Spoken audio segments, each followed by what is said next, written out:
Welcome to a coffee chat on a Sunday, or coffee talk on a Sunday. Sunday coffee talk, there you go, Sunday coffee talk. How are you all doing? Welcome to my channel. My name is Darren. If you're new here, welcome. Thank you for finding me. If you're returning, please consider subscribing if you're not already. And let's get on with it, shall we? So these chat things are a bit like a live stream, but not. A podcast, as you call it, as they call it this day and age. All you young folk, So, what do I want to talk about? Scrolling through YouTube yesterday, and I've got the Pocket 3, as you know, if you know, and I've got the Action 5, as you know, if you know. But I've been accidentally stumbled onto the Pocket 1 unboxings and Action 1 unboxings for about 6 years. Pocket 1 was 6 years ago. So I've been watching a few of them just to see people's reaction for the very first pocket camera.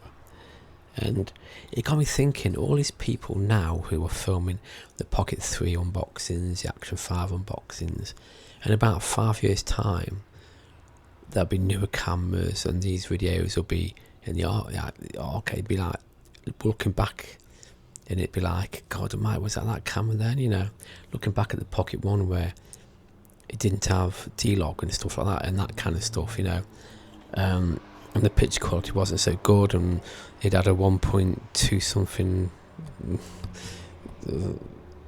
sensor. It was like, what? But in them days, if they're this, it's got a 1-inch sensor, how do we know that when I have half-inch sensor and blah blah, that kind of stuff, And it got me thinking about, because most of my videos on the main channel are viewed, but videos from about 3 or 4 years ago, like the unboxings I did, the tech things I've done, they're getting watched now after about 3 or 4 years, and people ask me questions. It's like, yeah, but I haven't got that thing anymore, or I don't use that anymore, or that's a bit too old now. And people still ask me questions about it. It's like, I can't even remember having it, or I can't remember much about the item. These kind of things baffle my brain. It's like, so I've done a few unboxings over the years, and the latest one was that magnetic chest mount thing, from the K&F thing one, and in about 5 years' time, there'll be something better, and that'll still be on the YouTube, and people still ask me questions about it. It just amazes me, and my mental health series, which I haven't updated over about a year, people still watch one series 1, 2, 3 and 4 and 5 and ask me questions. It's like, okay, I mean, you could watch the latest series and find out more, but do people watch that? I know I'm a bit tongue-tied here. When I watch a video from 6 years ago, I know it's 6 years ago because it says at the bottom. But when people watch videos, like my old videos, do they see when it was recorded? Do they see it was like 3 or 4 years ago? I don't know.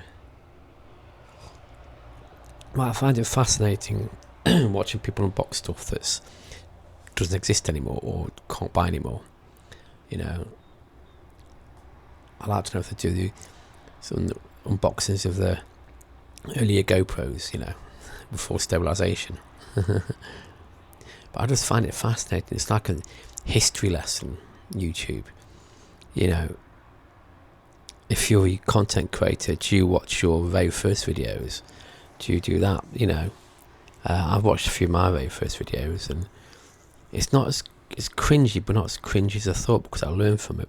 Because I find out that my early videos, even though the glitches are there, I talk too fast and that kind of stuff, some of the early videos, my confidence shines more than the videos now, and I can't understand that because I've learned a lot since then. But I don't overanalyze things, you know. But when I find new YouTubers to watch, I always like to go back to older videos and then go back to the latest ones, just so I can see a bit of a difference in what they used to, and how they started, what they used to film and how they started and stuff, you know. I find that fascinating. I don't know if other people do that, but yeah, it's just something I've got a habit of doing, really, you know. Anyway, it's a new day.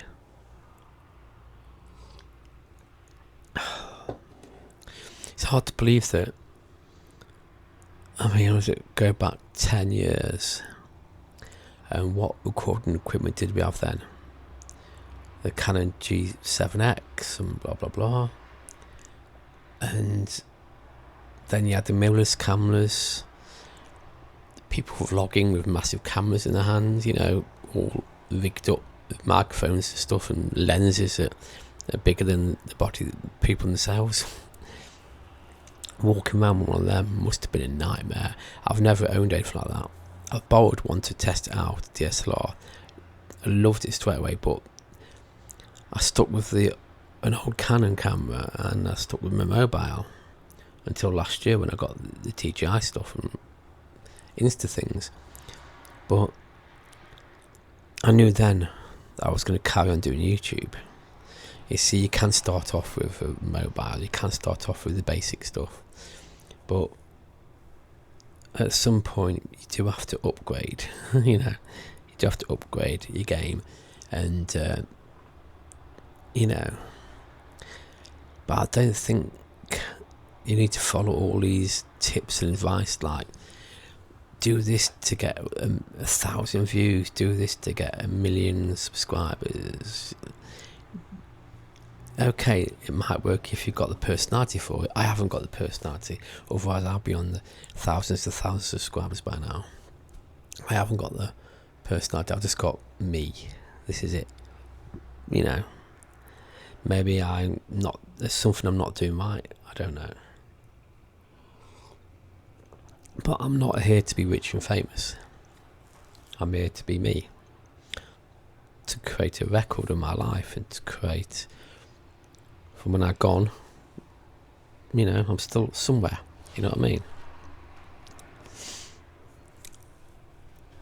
So yeah, I mean, I bought this webcam the other day. It's not an expensive one. It's, you know, the Creative Live Cam 2K, the version 3.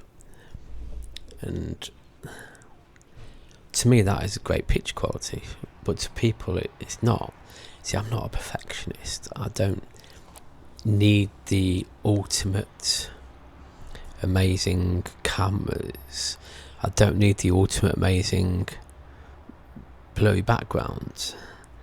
I don't need the ultimate amazing 3D pop effect, you know.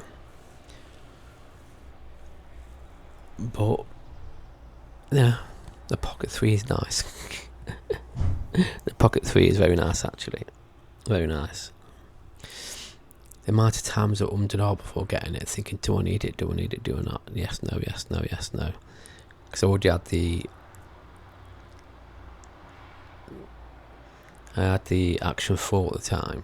It's like, well, okay. If I go for the Pocket 3, I don't know, I do not know.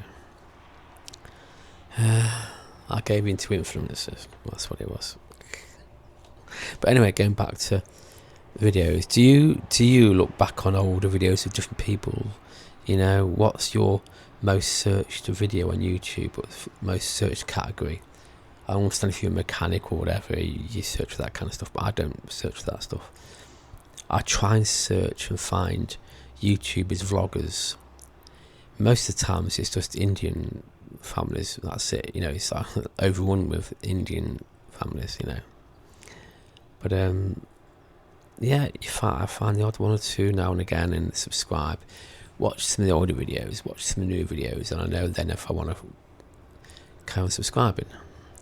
You know, you can tell more of a personality if you watch a few of the very first videos and then watch the latest ones, because you can see the before and after, you know.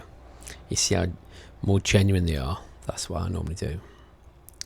But anyway, what else? Yeah. And as you know, I did try out different cameras during the week, doing my daily-ish vlogs, which I found successful. It was good. You know, I've done my video about the cameras and that kind of stuff. But yeah, I enjoyed doing them because I learned a bit more about the cameras, what it's like indoors and stuff. I think all cameras are perfect indoors, as long as you've got the right lighting. You've got no problem, or even the webcam, got the right lighting, sorted. Because I would say I'm not a perfectionist. I'm not one of these who has to have it crystal clear, who has to have it, you know, perfect. I just want to, as long as I've got the audio, I'm a happy bunny. Trust me, happy bunny. Anyway, that's Sunday chat. I want to do this more often, but maybe like once a month, do a long, hour-long random chats. I don't know. I want to try creating a few long form videos just to see what the watch time gets, just to see, you know. I'd like to create a vlog over an hour long with lots and lots of chapters just to test the waters, you know. Yeah. And I want to do more reaction stuff as well. I mean, I've got OBS. Like I said, I've set it up many times to do reactions, you know. So I might do that on lives kind of thing, live streams. It's one of them kind of things, you know. There's a few people who just go on Twitch and just randomly search the internet for something to talk about, and they just do a constant live broadcast of trying to find stuff to talk about, and or you know, they use Twitter or that kind of stuff and give their views on the news and stuff, you know what I mean? Or I can do more reactions to spooky stuff, which I've done in the past. Anyway, I don't want to put too many eggs in the basket because I work 9 to 5 and I'm pushing my limits as it is. You know. Anyway, that's it for now, and I shall catch you in the week for my diaries.